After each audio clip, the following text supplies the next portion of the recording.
Super.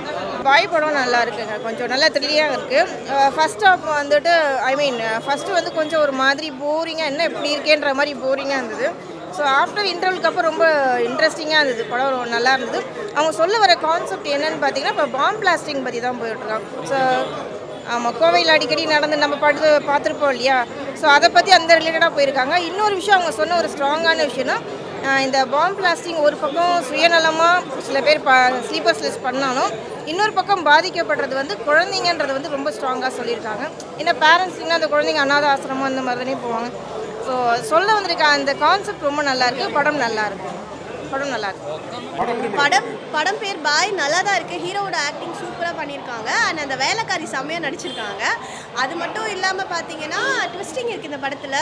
என்னென்னா ஒரு sleeper செல் வச்சு தான் கதை. அண்டு எந்த ஒரு மனுஷனையும் அவ்வளோ சீக்கிரம் நம்பிட முடியாது. அவங்ககிட்ட பாசிட்டிவ் நெகட்டிவ் இருக்கா அப்படின்னு தெரியாது. அண்ட் படத்தோட மாண்டேஜ் எல்லாமே சூப்பராக இருக்குது. அண்ட் நிறைய ட்விஸ்ட் இருக்குது படத்தில். அண்ட் பட்ஜெட் படத்தில் இவ்வளோ சூப்பராக பண்ணியிருக்காங்க. கிளாரிட்டி எல்லாமே சூப்பராக இருக்குது. சாங்கு ஆர்ஆர் எல்லாமே சூப்பராக இருக்குது. பார்க்கலாம்.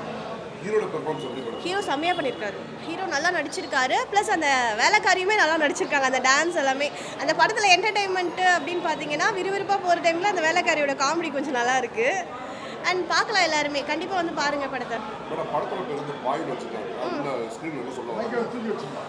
பாய் அது மட்டும் எனக்கு கொஞ்சம் அந்த ஒரு விஷயம் மட்டும் கொஞ்சம் கன்ஃபியூஷனாக இருக்குது. பட் ஆனால் படம் சூப்பராக இருக்குது. படம் போர் அடிக்கல. படம் நல்லா இருக்குது. கண்டிப்பாக எல்லாருமே பார்க்கலாம். தேங்க்யூ.